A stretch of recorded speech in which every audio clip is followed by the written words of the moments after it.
They didn't just deny my permit. They humiliated me in front of the entire neighborhood.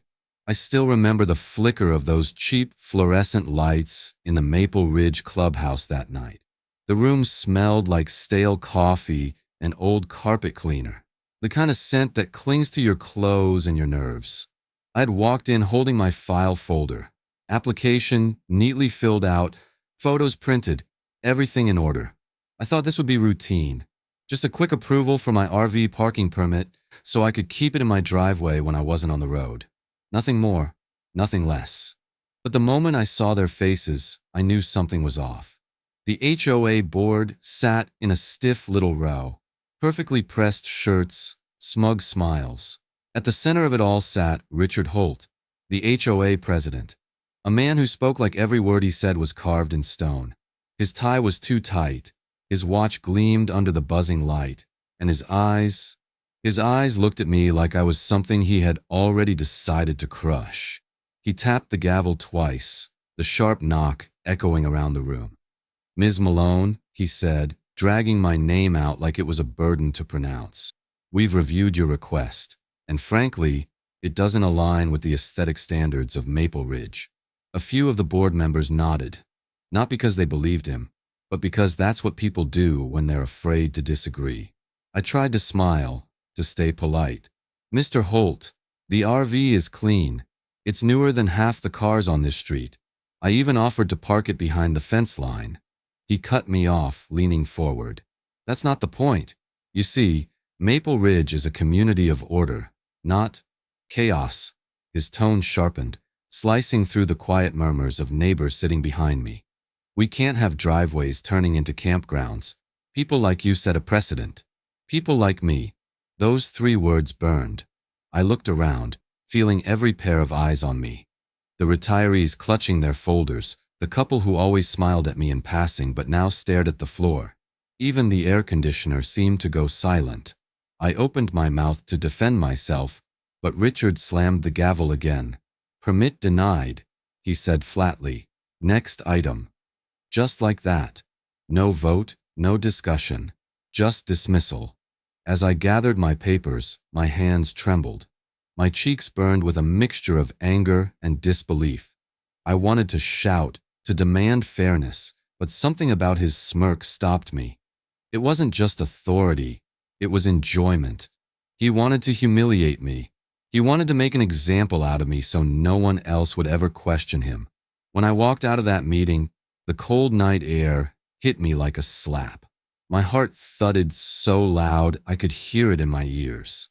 I told myself to breathe, to let it go. But deep down, I knew this wasn't over.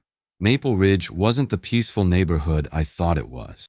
It was a kingdom, and Richard Holt was its self-proclaimed king. The drive home felt longer than usual. Every turn of the steering wheel felt heavier. My house came into view, its porch light flickering faintly against the dark. But as my headlights swept across the driveway, my stomach dropped. There it was, a bright orange violation sticker slapped across the side of my RV. The words "unauthorized vehicle" screamed back at me in bold, capital letters. It hadn't even been an hour since that meeting. That's when I realized this wasn't about rules anymore. It was personal, and something inside me, something quiet and tired, snapped awake. By sunrise, the HOA turned my driveway into a battlefield. When I stepped outside that next morning, dew still clinging to the grass, the first thing I saw was another envelope taped to my front door. Bold red ink stamped across it. "Final notice." My stomach tightened. The ink bled slightly into the paper from the damp night air, as if even the message itself was angry. I peeled it off carefully, already knowing what it said. Inside was another letter from the Maple Ridge Homeowners Association, citing me for non-compliance with visual standards. They'd fined me $250, due immediately. I hadn't even had breakfast yet. My coffee went cold in my hand as I stared at the page, wondering how they managed to print and deliver it before the sun even came up. By the 3rd day, I stopped wondering. The letters kept coming, stuffed into my mailbox, tucked under my windshield, Even one slid under my doormat like a warning left by a ghost, each one harsher than the last. They called my RV an eyesore, a threat to property values, and finally, a community nuisance. I noticed the shift in my neighbors too. The same people who used to wave when I came home from a late nursing shift now avoided my eyes. Curtains twitched when I stepped outside. Conversations stopped mid-sentence as I walked by. I could almost feel the whispering travel through the neighborhood like static. That's the woman who defied the HOA. Then came the letter that really hit me. This one signed personally by Richard Holt. Ms. Malone, if you do not remove the recreational vehicle from your property within 72 hours, the association will pursue court action to enforce community standards. Consider this your final warning. No greeting, no courtesy, just a threat, delivered in the tone of a man who enjoyed writing it. That night, I sat on my porch with the letter in one hand and my phone in the other. My heart thudded against my ribs as I read it over and over. I felt trapped, boxed in by rules written by people who thought they owned me because they owned a clipboard. For the first time since moving here, my little white house didn't feel like home. It felt like a target. The next morning, I began documenting everything. I took photos of each notice, every timestamp, every envelope. I logged the dates, the fines, the language used, filmed the HOA representatives sneaking around to snap photos of my RV. It wasn't paranoia anymore, it was evidence. The days blurred together. The mailbox creaked every morning like it was warning me before I opened it. I started recognizing the smell of the paper, that sharp, metallic scent of printer ink that filled me with dread. Even the sound of footsteps on the sidewalk made my chest tighten. I barely slept. Between shifts at the hospital and constant harassment, my body felt like it was running on fumes. Sometimes I'd catch my reflection in the RV window. Dark circles, clenched jaw, eyes that looked more tired than angry now. But beneath the exhaustion, something else began to take root. Curiosity. They kept mentioning violations of the bylaws. That phrase stuck in my head like a thorn. What were those bylaws exactly? Where were they written? Late one night, after another round of HOA threats, I sat down at my dining table surrounded by piles of letters. The house was silent, except for the faint hum of the refrigerator. I opened my laptop and searched Maple Ridge HOA bylaws. When I found the PDF link buried deep on the county site and started reading, I had no idea that within minutes, I'd uncover a single line that would flip this entire fight upside down. They built their power on paperwork, but I found their weakest page. That night, the glow from my laptop was the only light in the house. My living room looked like a crime scene made of paperwork. Letters scattered across the coffee table, envelopes torn open, yellow sticky notes marking fines and threats. I was too tired to feel angry anymore. What I felt now was determination. I wasn't going to let Richard Holt and his board bully me into silence. If they wanted to play by the rules, then I'd learn the rules better than they ever had. I searched every corner of the county's records site, eyes burning from the screen's glare. Most of the HOA's documents were easy to find. Budgets, meeting notes, old newsletters bragging about community excellence. But the bylaws were buried, tucked under an outdated link labeled Archive Documents. When I finally opened the file, my heart began to race. It wasn't just a few pages, it was 86. I scrolled slowly, reading every clause like it was a riddle. Most of it was vague and self-serving. Aesthetic standards, community integrity, sightline uniformity. It was written in that smug legal tone meant to make ordinary people give up halfway through. But I refused to stop. Around 2 a.m., somewhere near page 50, a small section caught my eye. It read, "Temporary recreational vehicles may be parked on residential driveways for a period not exceeding 48 hours, provided they are owned or operated by guests of residents." I blinked, reading it twice. Then a third time. The words didn't change. For the first time in weeks, I laughed. Off a real, raw laugh that echoed through the empty room. They'd created a loophole big enough to drive my RV right through. The irony hit me like a spark. All this time, they'd been hiding behind paperwork, weaponizing the rules. But buried inside those same rules was my way out. If guests could park their RVs for 48 hours, then technically, my RV could stay. If I registered it as belonging to a visiting guest. It wasn't illegal. It wasn't even dishonest. It was simply using their own law against them. A grin tugged at my face as I grabbed a notebook and began drafting a plan. Step 1, print the bylaw section. Step 2, file a notice with the HOA office declaring a visiting guest would be arriving that weekend. Step 3, bring my RV home, legally, undeniably, and publicly. That small line of text had turned the tide. My fear began to melt away, replaced by something fierce, empowerment. For the first time since this nightmare began, I felt like I had control. The same papers that had once made me feel trapped were now my armor. Legal nugget: always request a physical copy of your HOA bylaws. Online summaries or handouts are often missing key sections, the ones they don't want you to see. By the time the sun began to rise, the world outside was quiet again. Pale light spilled across my paperwork, turning the black ink to gray. I closed the laptop, stretched my stiff neck, and looked out the window at the empty driveway. The sight of that bare patch of concrete filled me with something I hadn't felt in weeks: anticipation. I stood, grabbed my keys, and whispered to myself, "Let's see what they do now." Then I turned the ignition. When my RV rolled back into that driveway, it felt like planting a flag in enemy territory. The morning sun hit the windshield just right, scattering light across the street like a challenge. The soft crunch of gravel beneath the tires sounded louder than it should have, echoing off the rows of manicured lawns and perfect white fences. I could almost feel the eyes watching from behind every set of blinds. The quiet hum of the engine was the sound of rebellion. Steady, calm, deliberate.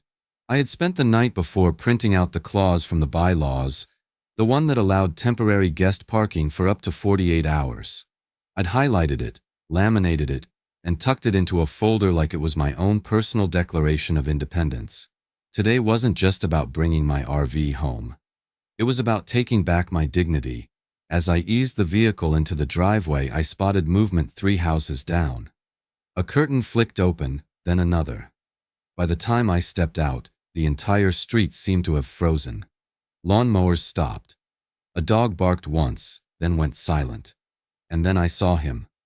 Richard Holt, storming down the sidewalk like a man marching into battle. His face was a shade of red I didn't think skin could naturally achieve. Clipboard in hand, he came straight for me. "Ms. Malone," he barked, his voice slicing through the quiet air. "You were explicitly told this vehicle is not permitted within Maple Ridge boundaries." I kept my tone even, almost calm. "Actually, Mr. Holt, I'm well within the bylaws. Section 8, Paragraph C, temporary recreational vehicles may be parked for up to 48 hours for visiting guests." I pulled the laminated paper from my folder and handed it to him. "Here's the proof. My guest's vehicle will be here for less than 2 days." For a moment, he just stared at the document. I could almost hear the gears turning in his head, searching for an angle to twist it back on me. "You're exploiting a technicality," he said finally, his voice trembling with restrained fury. "I'm following your rules," I replied. "Exactly as written." His jaw tightened. "We'll see about that. You can't just manipulate the system for your personal amusement." I smiled, a small one, polite but sharp. "Then maybe the system shouldn't be so easy to manipulate." He pointed a finger at me, shaking with rage. "This isn't over, Miss Malone. You're damaging the community image." "I'm sure the community image can handle a clean parked RV," I said softly. "But if you'd like to continue this conversation, I should let you know, I'm recording." For a split second, he froze. Legal nugget. In one-party consent states, it's perfectly legal to record any conversation you're a part of, even with HOA officials. Always know your state's consent laws before you hit record. Richard's lips pressed into a thin line. He muttered something under his breath, something that sounded like, "You'll regret this," then turned sharply and walked away, his shoes slapping against the pavement.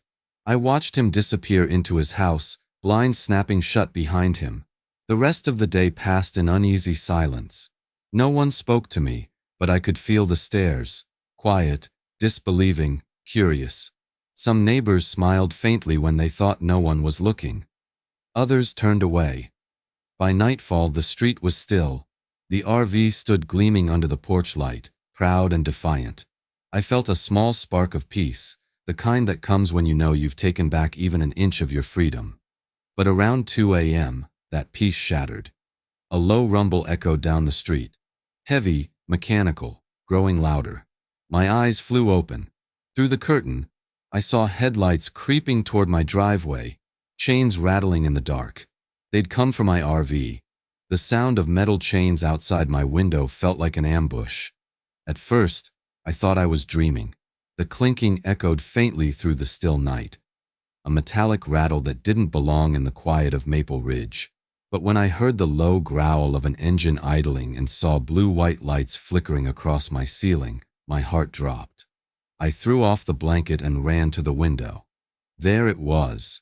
A tow truck backed halfway into my driveway, its hydraulic lift already tilted beneath the RV's rear tires. Two men in dark uniforms moved quickly, one unspooling a chain, the other checking paperwork by flashlight. My pulse spiked. They weren't even trying to be quiet. I didn't think. I just moved. I bolted down the stairs, grabbed the printed bylaws from the kitchen counter, and flung open the front door. The cold concrete bit into my bare feet, but I didn't care. "Hey!" I shouted, voice cracking from adrenaline. "What do you think you're doing?" The taller of the two men looked up, startled. "We have an order to tow this vehicle, ma'am." "HOA authorization." "That's funny," I said, waving the laminated paper in my hand. "Because your authorization doesn't override the law." I shoved the clause toward him, finger pressed under the line I'd highlighted in yellow. Temporary recreational vehicles may be parked for up to 48 hours for visiting guests. You touch that RV, you're breaking the law. The shorter man hesitated. "Ma'am, we're just following instructions." "Maybe talk to the HOA president." "Oh, don't worry," I said. "We will. But first, you're going to call the sheriff." That was the first time I noticed a figure standing under a streetlight across the road. Richard Holt. His arms were folded, his posture stiff. Even from a distance, I could see the smug grin pulling at his face. He wasn't even hiding it. He wanted me to see this, to watch my RV dragged away piece by piece. The tow driver frowned, clearly uncomfortable. "Ma'am, we don't want trouble." "You already have it," I snapped. "Call the sheriff. Now." Within 10 minutes, flashing red and blue lights painted the neighborhood. A county deputy stepped out, adjusting his belt as he approached. I handed him the same bylaws I'd shown the crew. My hands were shaking, but my voice stayed steady. "They're trying to tow my vehicle illegally, under HOA orders." The deputy scanned the paper, his flashlight beam steady. Then he turned to the tow operators. "You can't touch this vehicle," he said firmly. "She's within her rights. If you proceed, it's trespassing and illegal seizure of property." The men exchanged uneasy glances. Without another word, they retracted the lift, coiled their chains, and climbed back into the truck. The engine rumbled to life, and slowly, they backed away from the driveway. Across the street, Richard's face was pale now. His arms still crossed, but his jaw tight. He looked like a man who'd just watched his authority crumble in real time. The deputy turned to me before leaving. "You did your homework," he said with a faint smile. "Most people wouldn't know their rights that well." "I didn't before," I admitted quietly, "but I'm learning fast." As the patrol car drove off, I stood in the glow of the streetlights, watching the taillights fade. Neighbors' curtains fluttered open. A few even stepped onto their porches. One woman clapped softly. Another gave me a quiet thumbs up. The story was spreading. And for the first time, I wasn't alone. But the victory didn't last long. When the sun rose the next morning, a white sheet of paper waited on my doormat. Neatly typed, unsigned. You should move before things get ugly. They couldn't tow me, so they tried to crush me another way. The morning after the tow truck fiasco, I expected silence, maybe even retreat, but I should have known better. The Maple Ridge HOA didn't lose gracefully. They just changed tactics. The first envelope arrived that same afternoon. Violation notice, community disturbance. I opened it on the porch, hands trembling, still half asleep from working a double shift at the hospital. The letter claimed I had created a hostile environment and fined me $750. 2 days later came another. This one accused me of unauthorized gatherings, whatever that meant, and added $1,250 to my total. By the end of the week, my fines had topped $3,000. I couldn't help but laugh, but it wasn't the funny kind. It was the bitter, hollow kind that comes when you realize someone's trying to bury you with paper instead of shovels. Then came the smaller things, the things that weren't technically violations, but felt like attacks all the same. One morning, the water pressure in my kitchen sink dropped to a weak trickle. By that evening, my entire house was struggling to fill a glass. I called the city utilities department. No issues reported. It wasn't until I checked the outdoor valve that I saw it. The handle had been turned halfway off. Deliberately. The next week, my trash pickup mysteriously stopped. I called the sanitation company, who told me my account had been temporarily suspended at the request of the HOA. When I asked how that was even possible, the woman on the phone sighed. It happens more often than you'd think. Every call I made to the HOA office went straight to voicemail. No callbacks, no responses. It was like they'd built a wall of silence around me. The neighborhood, once polite and cheerful, now watched from behind curtains again, some with pity, others with relief that it wasn't them. Each day I came home from work, there was something new waiting for me. Another fine, another threat, another reminder that Richard Holt's reach didn't end at the driveway. He wanted me gone, not because of the RV, but because I'd made him look powerless. I started to feel the weight of it all. The exhaustion seeped in like cold air through a crack in the window. My appetite disappeared. I found myself staring at unopened mail over dinner, too drained to even read. Sometimes, I'd wake up in the middle of the night, heart racing, convinced I heard footsteps outside. And yet, buried somewhere beneath that fear, a spark of quiet rage burned hotter every day. They wanted me scared. They wanted me isolated. But they'd underestimated something. The more they pushed, the more I learned. That night, sitting at the kitchen table surrounded by letters and late notices, I opened my laptop again. I searched HOA harassment law, my state. And within minutes, the results poured in. Legal nugget.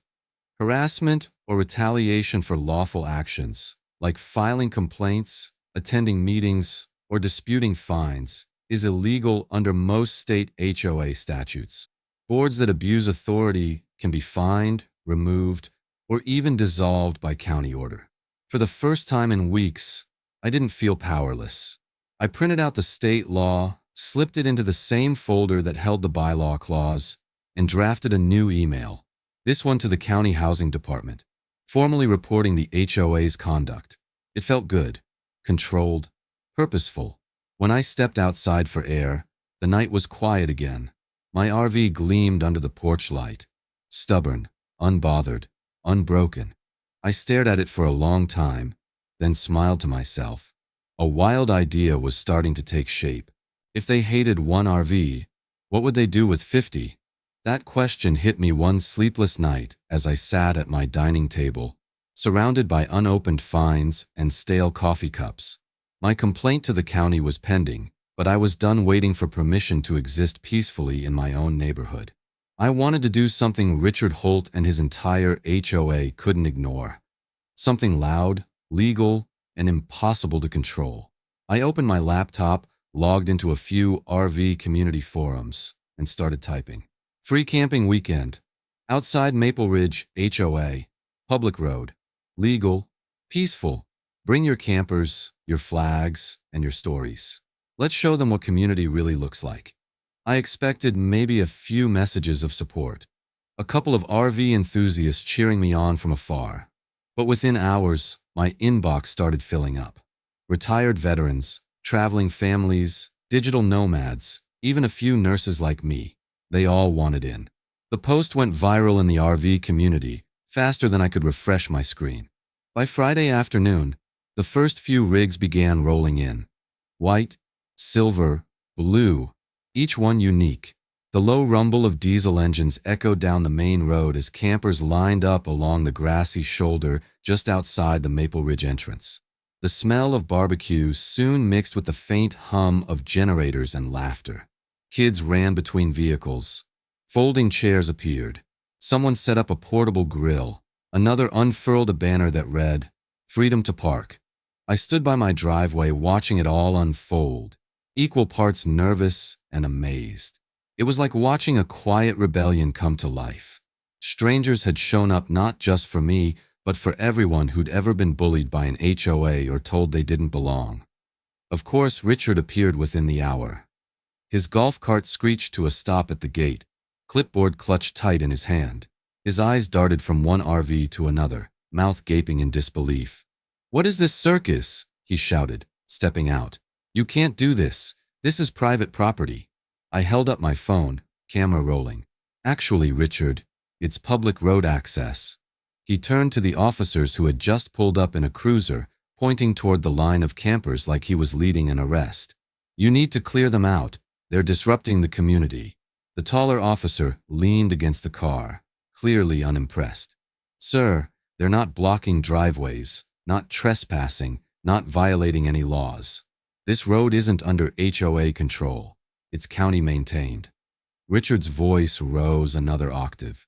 "You mean to tell me they can just camp here?" The officer shrugged. "As long as they move every 48 hours. Yeah, it's perfectly legal."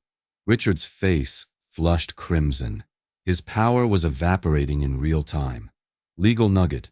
Public right-of-way areas, like county roads and access lanes, usually fall outside HOA jurisdiction.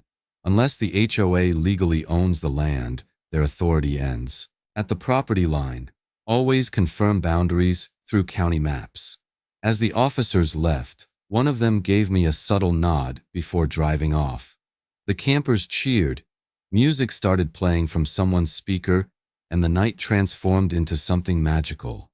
There was laughter, the smell of roasted corn, the twinkle of fairy lights strung between RVs. Veterans swapped road stories, kids roasted marshmallows, and strangers became friends. For the first time, the entrance to Maple Ridge wasn't sterile or silent. It was alive. I caught Richard watching from across the gate, seething. He muttered something to another board member beside him. Though I couldn't hear his words, I saw the cold, hard set of his jaw. That's when I knew. He wasn't finished. Later that night, as the laughter faded and lanterns dimmed, a neighbor quietly walked over and whispered, "Jessica, he's hiring private security tomorrow." Richard had just declared war. By Saturday, the street looked like a festival, and I was the reluctant leader. What started as a few RVs had turned into a convoy of color, sound, and life. Smoke from portable grills curled into the warm morning air. The smell of hickory and grilled corn drifted over the rows of campers. Music thumped from small speakers, laughter rippled through the air, and children ran between vehicles waving tiny American flags. It didn't look like a protest. It looked like freedom. I stood near my driveway, watching the line of campers stretch past the gate of Maple Ridge. My neighbors peeked out from their perfect porches, expressions ranging from amusement to horror.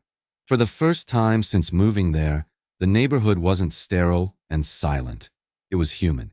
"Jessica, you did this," one of the veterans shouted, raising a soda can like a toast. I laughed, shaking my head. "I just lit the match," I said. "You all made it burn." But not everyone was celebrating. Around noon, 3 black SUVs rolled up to the HOA entrance. A group of men stepped out, dressed in matching black polos with security stamped across their backs. Richard Holt followed right behind, arms crossed, lips pursed. The sight of him was enough to drop the mood like a cold wind cutting through the crowd. The lead guard approached the first camper, barking orders. "You're obstructing traffic. Move this vehicle immediately." The driver, a retired Marine named Tom, didn't even flinch. "This road's public. You don't give me orders, son." The guard puffed up, hand on his belt like he wanted to make a point. Another guard began knocking on RV doors, shouting for people to move. The campers stood their ground. Some recorded on their phones. I had mine out too, streaming live. "Everyone stay calm," I said loudly enough for the nearest dozen people to hear. "We're not breaking any laws, record everything. Don't engage." The camera captured everything. The shouting, the intimidation, Richard, standing smugly behind the guards like a general watching his soldiers advance. When one of the guards shoved a man holding a baby, I stepped forward, adrenaline kicking through me like lightning. "Back off," I yelled. "Touch anyone again and you'll be explaining it to the sheriff. On camera." The live stream numbers exploded. Comments poured in. "What's going on there?" "HOA gone mad." "Stand your ground, Jessica." Within an hour, local reporters showed up, cameras flashing as they interviewed campers and neighbors. And then, like deja vu, the same police cruiser from before pulled up. The officer stepped out, recognizing me instantly. "You again?" he said, half smiling. "Guess so," I replied. "They're at it again." He turned to Richard and the guards. "These folks are on public land. They're not violating anything. Your security detail is the one crossing the line." Richard's jaw tightened, his composure finally cracking. "You're making a mockery of this community," he shouted, pointing at me. "No," I said calmly. "You did that yourself." The crowd clapped. The officers ordered the guards to leave. Reporters zoomed in as Richard stormed off, shouting about lawsuits and image damage. As the sun set, fairy lights flickered on between RVs, and laughter returned to the air. I sat by the fire pit someone had set up and looked around. It hit me then. This wasn't about my RV anymore. This was about people standing up to arrogance and fear. I wasn't just protecting a parking space. I was protecting my right to live without intimidation. But the victory was short-lived. The next morning, just after dawn, a white county truck pulled up to Richard's house. A uniformed code enforcement officer stepped out, folder in hand. I watched from my porch as he knocked on Richard's door. And from the look on his face, it wasn't going to be a friendly visit. Turns out, Richard's HOA wasn't just petty, it was operating illegally. When the county code enforcement officer knocked on Richard Holt's door that morning, I didn't know what to expect. From my porch, I could see them talking. The officer's calm professionalism against Richard's flustered indignation. Papers were exchanged, voices rose, and finally Richard slammed his door so hard the sound echoed down the street. Later that afternoon, I got a call from the County Housing Compliance Division. The officer introduced himself as Deputy Inspector Lane, his voice steady, clipped, all business. "Ms. Malone," he said, "we've received your complaint and accompanying evidence against the Maple Ridge Homeowners Association. Would you be available to discuss further?" I nearly dropped the phone. After weeks of silence, someone, finally, was listening. That meeting happened 2 days later, in a gray county building that smelled faintly of dust and burnt coffee. I walked in carrying a binder thicker than most textbooks, every violation notice, every email, every photograph, every recorded conversation. When I set it on the desk, Lane raised his eyebrows. "You weren't kidding about documentation." "After what they put me through," I said quietly. "I wasn't taking chances." He flipped through the pages slowly, taking notes. When he saw the recorded transcripts, he nodded. "You did this the right way. Let's see what they've been hiding." Over the next few weeks, the county launched a formal audit into the Maple Ridge HOA. What they found shocked even the inspectors. The association hadn't filed its nonprofit tax documents in over 2 years, a requirement under state law for any HOA to remain legally active. Their corporate registration had expired nearly 10 months earlier, meaning they technically had no legal standing to collect dues, issue fines, or enforce bylaws. Every threatening letter, every financial penalty, every official order they'd sent me, all of it had been completely invalid. Worse still, the audit revealed unauthorized bank withdrawals under Richard Holt's name, money moved from the HOA account to a community image improvement fund that didn't actually exist. Lane later explained it plainly. He was using HOA money like it was his personal checking account. It was surreal watching everything unravel from the outside. Richard, once so smug and confident, now looked smaller every time I saw him. His golf cart sat unused. His yard went untrimmed. The man who had spent months policing other people's lawns suddenly couldn't keep his own in order. Legal nugget. Every HOA must maintain active nonprofit status with the state. Without it, their bylaws, fines, and enforcement actions hold no legal weight. If your HOA hasn't filed its annual reports or tax returns, it's operating outside the law, and every homeowner can challenge its authority. Lane called me again a week later. His tone was different this time. Lighter, almost triumphant. "Ms. Malone," he said, "the county board has completed its review. Based on the findings, we've determined the Maple Ridge Homeowners Association is in violation of multiple state statutes, including financial mismanagement and unlawful enforcement."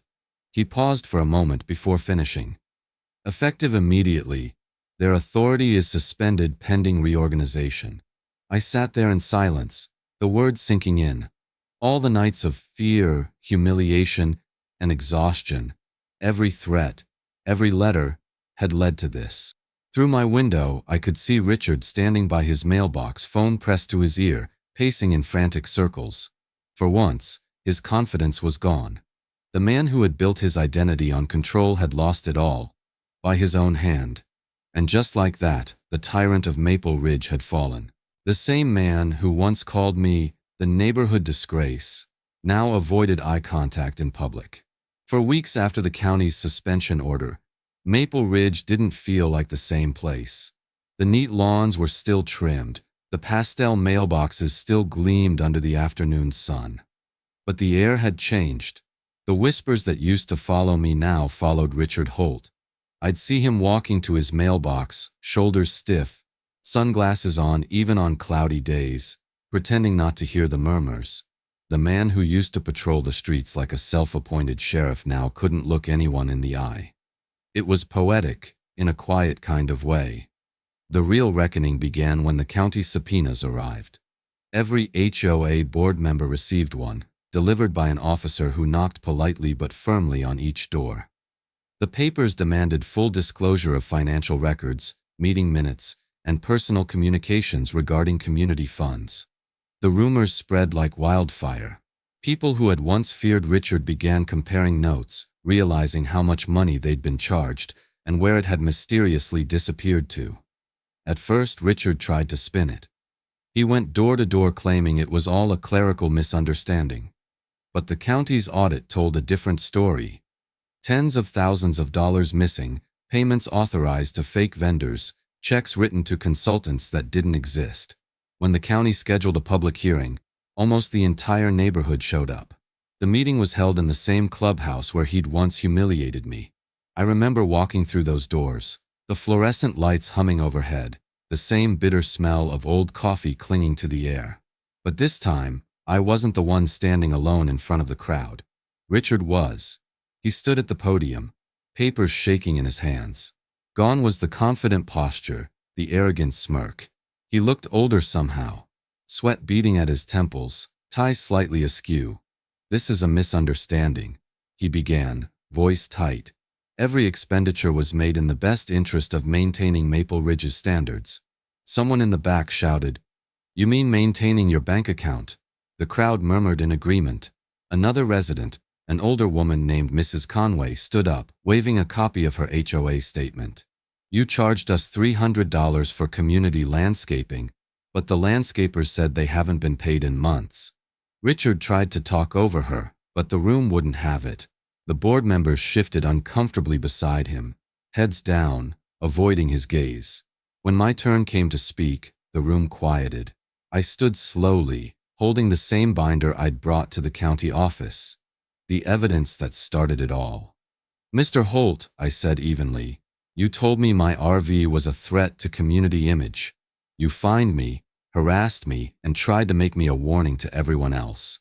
But the truth is, the only thing damaging this community's image was you." Applause erupted. Sharp, angry, cathartic. Richard's face went pale. For a brief second, our eyes met. There was no authority in his stare anymore. No intimidation. Just defeat and something else. Bitterness. The county investigator stepped forward then, clearing his throat. "Based on the audit, the HOA's corporate charter will remain suspended until restructured under new leadership.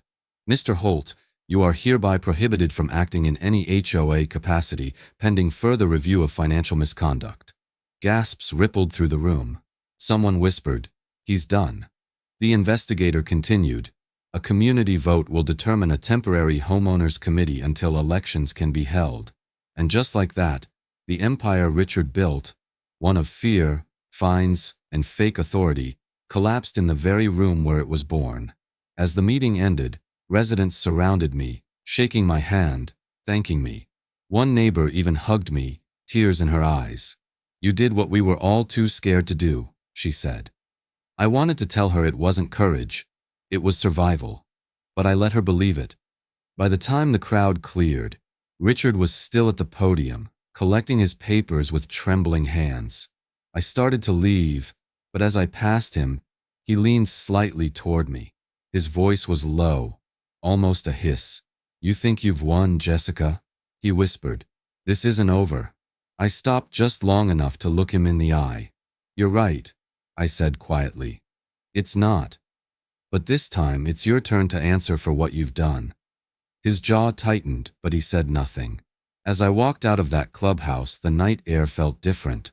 Lighter, freer. The same fluorescent light that once made me feel small now flickered behind me like the closing of a chapter. But deep down, I knew Richard wasn't the type to surrender quietly, and whatever he was planning next, I could feel it. Like a storm waiting just beyond the horizon. For the first time in months, my driveway was quiet, and it felt like victory. No gavel slamming, no warning letters fluttering on my door, no rumbling tow trucks creeping down the street in the middle of the night. Just peace. Honest, golden silence. The kind I'd forgotten even existed.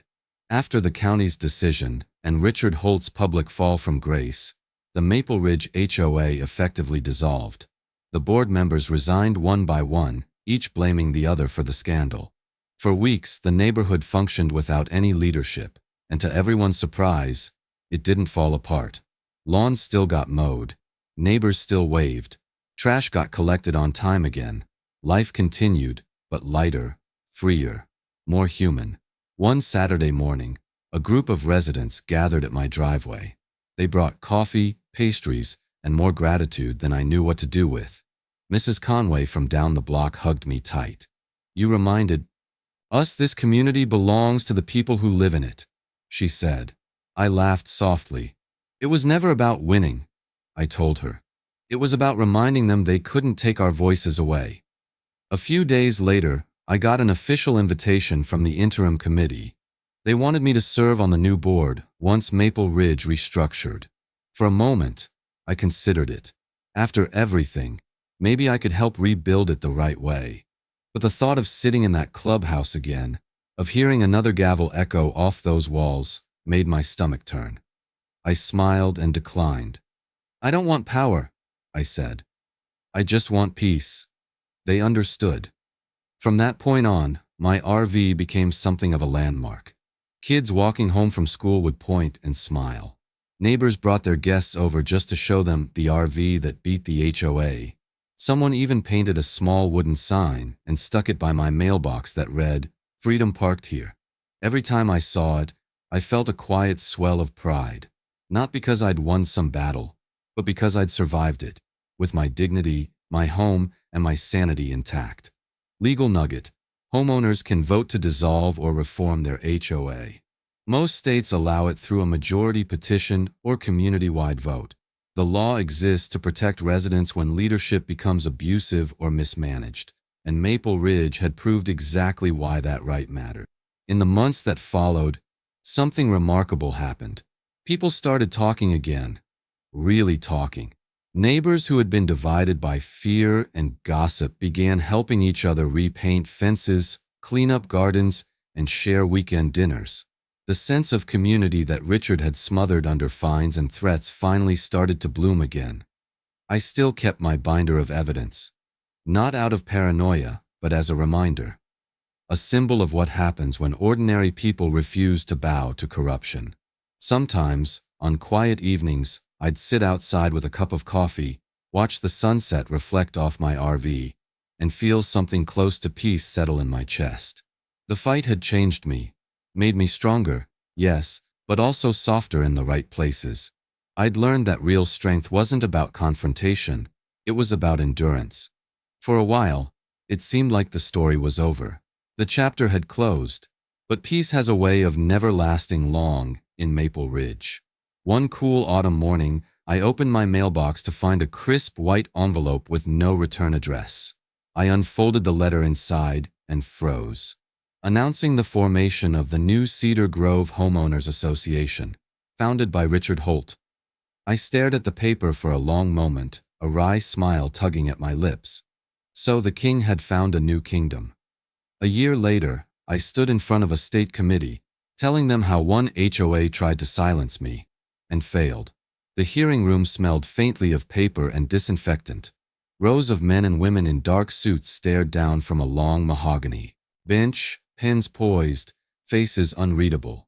Microphones flickered on, cameras hummed in the back, and someone whispered my name to the clerk. My heart pounded, but it wasn't fear this time. It was purpose. "Ms. Malone," the chairman said, leaning forward, "you may begin your testimony." I took a deep breath and adjusted the stack of papers in front of me, the same binder I had carried through every stage of my fight. Its edges were frayed now, corners bent, ink smudged. But it was proof of what happens when ordinary people stand up to those who abuse power. "Thank you, Chairman," I began. "My name is Jessica Malone. I'm a registered nurse, a homeowner, and until last year a resident of Maple Ridge, a subdivision governed by an HOA that forgot what community means." As I spoke, the room fell silent. I told them about the night the tow truck came, about the fines that piled up, about Richard Holt's arrogance and how far he went to control one woman's driveway. I spoke about the fear, the isolation, and how that fear had turned into something stronger. Resolve. When I finished, there were no murmurs, no shifting papers, just quiet. Then the chairman cleared his throat. "Ms. Malone," he said, "your experience isn't unique, but your courage to bring it here today might change how these HOAs operate across the state." That's when I realized what this moment meant. My story had stopped being my story months ago. It had become something bigger, a spark for change. Within 6 months of that hearing, the legislature passed a new amendment protecting homeowners' rights to park recreational vehicles on private property, provided they were maintained and not used as permanent residences. They called it the Malone Amendment. When the news broke, I didn't celebrate with fireworks or speeches. I just stood on my porch that evening, looking at my RV parked exactly where it belonged. The sun dipped low, painting the sky in gold and amber, and for the first time, I truly felt what victory looked like. Not loud, not showy, just right.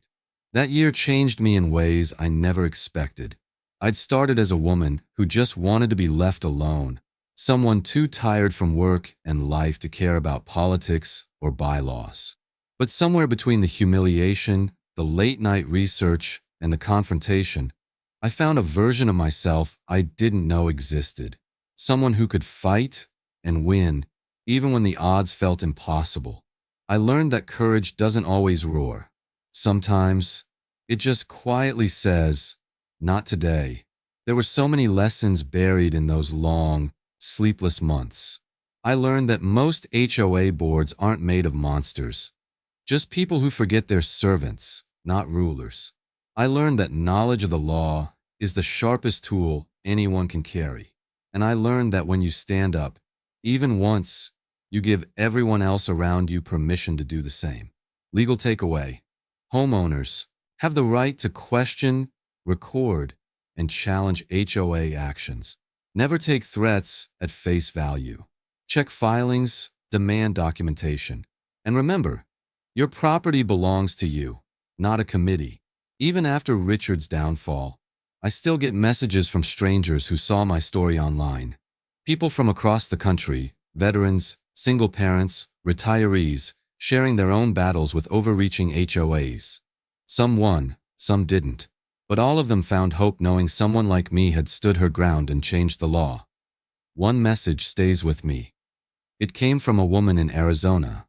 She wrote, "Your story gave me the courage to attend my first HOA meeting and speak up. They backed down. Thank you." That one message made every sleepless night, every tear, every fear worth it. And if you're watching this now, maybe you're living through something similar. Maybe your HOA or your landlord or some local official thinks they can control what's yours. Maybe you've been threatened, fined, or shamed. If so, remember this: you are not powerless. You are not alone. What would you do if your HOA went too far? Tell me in the comments below, because your story might be the one that inspires the next person to fight back. And if you'd stand your ground too, hit that like button and share this video with someone who needs to hear it.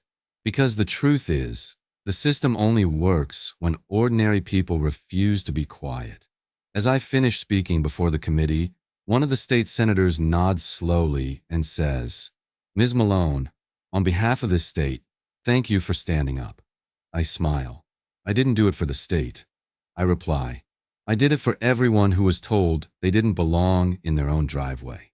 That night, as I drive home, the sky opens up, rain tapping softly against the windshield, the same sound that used to lull me to sleep after long shifts.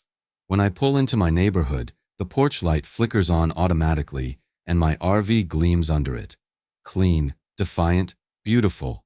I step out, the smell of wet earth rising in the air. The soft hum of crickets fills the silence. I glance at the RV, the one that started it all, and smile.